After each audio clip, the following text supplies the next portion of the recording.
नमस्कार प्रिय दर्शक बंधु जय जगन्नाथ साई श्रद्धाष्टलोचन ध्याय ज्योतिर्विद पंडित अजित कुमार दास पुलना आपन को स्वागत जनाऊँ। दर्शक बंधु आज कार्यक्रम में आम आलोचना करबा एक सुंदर विषय वस्तुर नाम हूँ कौन ना ग्यारेजर एमती स्थिति आपण को करदेव करोड़पति रोडपति। दर्शक वास्तु टिप्स दर्शक बंधु आम तो कार्यक्रम निश्चित प्रकार आरंभ करवा किंतु कार्यक्रम आरंभ करने पूर्व जो मैंने आम वीडियो को देखुं वीडियो भल लगे लाइक करेंगे और अन्य निश्चय आम वीडियो को शेयर करेंगे। जदि आपण मैंने एपर्यंत आम चैनल को सब्सक्राइब करना सब्सक्राइब कर साइड आसुवा बेल आइकन को दबाई देवे कारण ये ज्योतिष भित्तिक वास्तु भित्तिक और आध्यात्मिक वीडियो जिते आम आम चैनल अपलोड करूँ दर्शक बंधु सर्वप्रथमे आप देखते आसतु दर्शक बंधु आम ए संपूर्ण रूप से कार्यक्रम आरंभ कर। दर्शक बंधु एही स्थान रे ग्यारेज करिबा माने मृत्युपत पीड़ा को निजे निमंत्रण करिबा।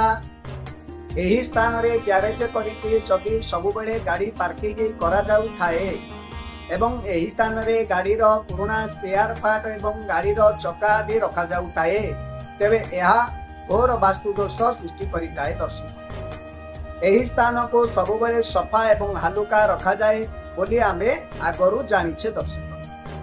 दर्शक बंधु वर्तमान समय रे गृह निर्माण कले शयन कक्ष रोषे गृह स्नान गृह बैठक गृह आदि जेतिकी आवश्यकता सेमिति ग्यारेज गृहटीर मध्य सेतिकी आवश्यकता रही। आम काल रे साधारण लोकंक घरे साइकेल थिला उच्च वर्ग लोक माने घरे मोटरसाइकल एवं कार रहुथिला। वर्तमान समय रे प्राय साधारण लोकों घरे एकाधिक मोटरसाइकल एवं कार रहुछि एणु ए सब रखिबा पई ग्यारेज गृहटीए निहाती भाव में आवश्यकता रही।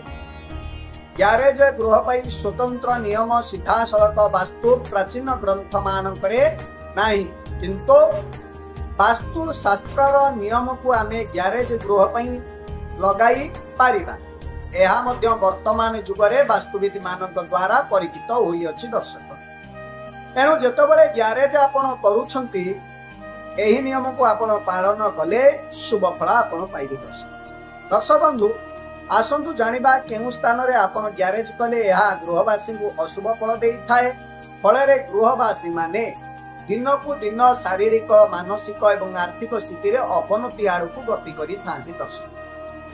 दर्शक बंधु सुख समृद्धि रे जीवन यापन करने को किए बा न चाहे से लोक माने पाठ पढ़ी चाकरी करती तो किए व्यवसाय करी धन उपार्जना करती।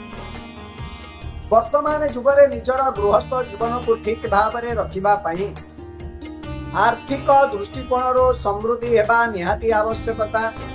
एथिपाई मनुष्य सबुबले प्रयास करुछि किंतु अनेक समय रे देखा जाइछि भल आय करी धन संचय करी जेतबेले निज गृहटीए वास्तु को अणदेखा करी निर्माण करी सेथरे बसवास करे 2-3 वर्ष परे धीरे धीरे अवनति आड़ को गति करे। एही परिस्थिति वास्तुर विभिन्न कारण होइताए किंतु सेही भितर गृहर ग्यारेज एक मुख्य कारण। आसंतु जानिबा गृहरे ग्यारेज करबा मुख्य नियम विषय।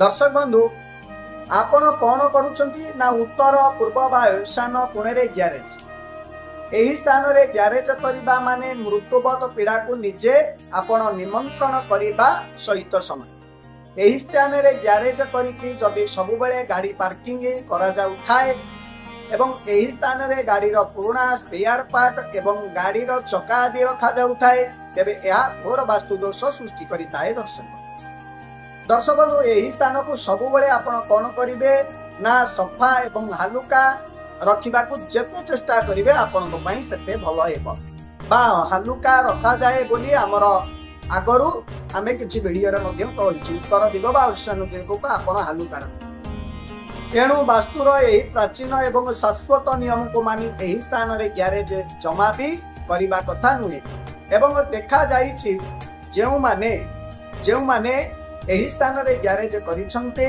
सेमानक गृह रे धीरे धीरे आर्थिक मानसिक एवं शारीरिक समस्या सृष्टि होई अवनति आड़ को गति करिछन्ते। दर्शक बंधु प्रतिकार जदि आपण ग्यारेज तो कर सारी आउ जगह ना घर कौन भांगे ताले प्रतिकार कौन करेंगे ना जदि ग्यारेज ए परिस्थिति थाए एवं एहीपरि समस्या आपण भोग करुछंती तेबे एही स्थान रो ग्यारेज को स्थानांतरण करंतु जदि जगह नाही नहले वास्तुविधिक परामर्श नहीं सही स्थान रे पितल निर्मित स्वस्तिकी पिरामिड व्यवहार करंतु। दर्शक बंधु देखिए आपनकर मंगलमय एक दर्शक बंधु ये तो थिला छोटिया कार्यक्रमटे पुणी एक नूतन कार्यक्रम आपन सहित से पर्यंत दर्शक बंधु मत विदाय दिंतु रोचे। नमस्ते। जय जगन्नाथ जय जगन्नाथ जय जगन्नाथ जय साई राम जय।